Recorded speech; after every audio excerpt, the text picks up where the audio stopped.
Oke, selamat pagi, selamat malam, dan selamat siang. Di sini saya Carlos dari Teknik Komputer Angkatan 2023, yang dimana akan menjelaskan penerapan metode regresi untuk mata kuliah metode numerik, yang dimana saya mengambil judul penerapan metode regresi gradient boosting regression tree GBRT untuk memprediksi konsumsi energi listrik rumah tangga. Yang pertama ada masalahnya yang dimana konsumsi energi pada setiap bangunan perusahaan, khususnya sektor rumah tangga ini, sistemnya sangat kompleks, yang dimana dipengaruhi berbagai faktor. Contohnya, cuaca, karakteristik fisik bangunan, perilaku penghuni, dan juga penggunaan peralatan elektronik dan sistem HVAC, yaitu heating, ventilation, dan AC. Kompleksitas ini menyebabkan fluktuasi beban listrik yang sulit diprediksi kalau hanya menggunakan perhitungan manual sederhana, sehingga ini akan berakibat ketidakefisiensi manajemen energi dan pemborosan biaya.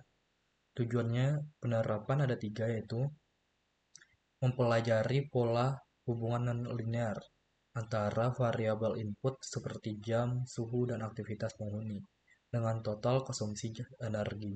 Yang kedua, menyediakan estimasi konsumsi energi yang presisi untuk membantu optimalisasi sistem manajemen energi dan penghematan biaya. Yang ketiga adalah mendemonstrasikan atau menerapkan metode numerik regresi dalam memecahkan masalah nyata di bidang rekayasa energi. Poin ketiga ada konsep dasar metode. GBRT ini sendiri adalah teknik assemble learning yang tidak bekerja sendiri, melainkan menggabungkan serangkaian model prediksi sederhana menjadi satu kesatuan model yang kuat. Yang dimana berbeda dengan metode bagging yang membangun pohon secara paralel. GBRT ini sendiri membangun model secara bertahap atau sekuensial, stage-wise fashion. Konsep utamanya adalah memperbaiki kesalahan masa lalu. Setiap pohon regresi baru ditambahkan ke dalam model yang bertugas untuk memprediksi sisa kesalahan atau residual yang dihasilkan oleh gabungan pohon-pohon sebelumnya. Nah, dengan cara ini, model secara perlahan belajar dari kesalahannya sendiri, sehingga mencapai akurasi yang optimal. Yang 3.2 ada algoritma dan formulasi matematisnya atau rumusnya. Yang dimana kita menggunakan tiga rumus di sini. Yang pertama untuk menghitung fungsi kerugian atau loss function digunakan untuk meminimalkan selisih antara hasil prediksi modal dan data aktual. Yang kedua ada penurunan gradien yang digunakan untuk menentukan arah perbaikan modal agar kesalahan dapat dikurangi secepat mungkin. Gradien negatif ini dari fungsi kerugian atau loss function menunjukkan arah di mana nilai error menurun paling cepat. Pada regresi kuadrat, gradien negatif ini sama dengan nilai residual atau sisa errornya.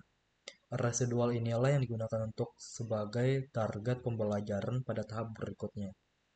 Untuk rumus ketiga atau pembaruan modal iteratif, ini adalah rumus yang paling berkaitan atau core-nya pada GBRT, yang dimana ini untuk membuat iterasi untuk selanjutnya atau membuat pohon-pohon selanjutnya yang sesuai dengan konsep GBRT.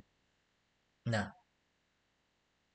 dapat dilihat juga untuk loss function, rumusnya ini L dalam kurung Y, fx sama dengan dalam kurung Y dikurang fx pangkat 2. Untuk penurunan gradien sendiri, rumusnya ini Y kurang M kurang 1 XI dalam kurung XI.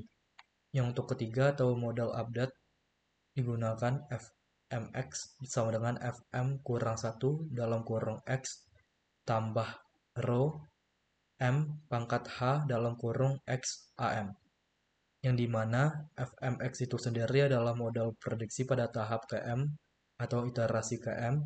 Fm kurang 1 dalam kurung x ini adalah model prediksi pada tahap sebelumnya. Rho m pangkat h dalam kurung x AM ini adalah koreksi yang diberikan oleh pohon barunya. Nah, ini adalah implementasi dari rumus kita, yang dimana ini inisialisasi modal, yang di sini digunakan untuk pendefinisian model parameter utama GBRT-nya. Ada 3 parameter. Yang pertama ada N estimator. Ini jumlah iterasi boosting atau jumlah pohon yang akan dibangun. Di sini kita menggunakan pohonnya ada 100. Kemudian ada learning rate-nya, faktor pengali untuk mengontrol kontribusi setiap pohon terhadap modal akhir, yang dimana 0,1. Dan max depth-nya kedalaman maksimum pohon rekursi yang digunakan dalam setiap iterasi. Di sini ada 3. Nah, parameter ini yang berfungsi untuk mengatur kompleksitas modal dan mencegah overfitting. Kemudian ada pelatihan modalnya yang digunakan. Ini adalah inti dari proses pembelajaran GBRT yang digunakan untuk inisialisasi modal awal. Modal awal F0x ini ditetapkan sebagai rata-rata nilai target. Nilai ini menjadi prediksi awal sebelum proses boosting dimulai. Yang ketiga ada perhitungan residualnya ini. Ini sama dengan pengimplementasian pada rumus 2 kita. Yang residual ini dihitung sebagai selisih antara nilai aktual dan prediksi modal saat ini. Nah, pada kasus square loss ini, residual ini sendiri digunakan untuk merepresentasikan negatif gradient dari Vancian loss, sehingga proses boosting dapat dipandang sebagai bentuk steepest descent dalam ruang fungsi. Yang keempat ada pembaharuan modal secara bertahap. Pada setiap iterasi, sebuah regression tree dilatih untuk mempelajari pola dari residual, yang dimana kita menggunakan rumus ketiga untuk implementasinya. Pohon ini berfungsi untuk mengkoreksi kesalahan prediksi modal sebelumnya, yang dimana hasil prediksi dari pohon kemudian digunakan untuk memperbaharui modal.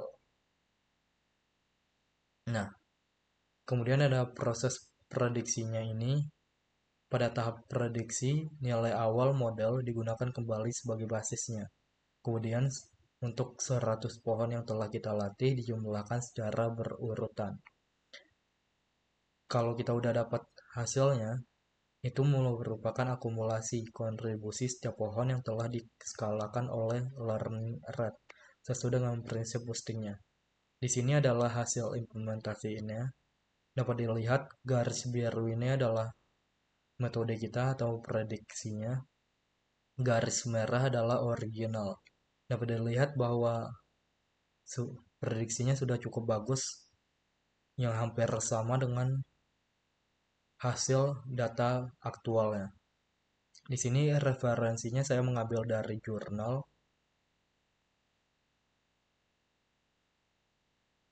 yang dimana dalam jurnal ini sendiri pun membandingkan berbagai model, tidak hanya GBRT. Namun, pada jurnal ini, model yang paling bagus adalah GBRT sendiri. Dapat dilihat hasil untuk errornya sendiri sangat kecil. Hanya di 12,22%, lebih kecil dari algoritma model lainnya. Nah, saya juga membuat sebuah percobaan untuk mendemonstrasikan GBRT itu sendiri, yang dimana ini adalah tahapnya untuk pengimplementasian rumusnya. Dan juga di sini adalah hasil prediksinya itu sendiri. Sekian, terima kasih.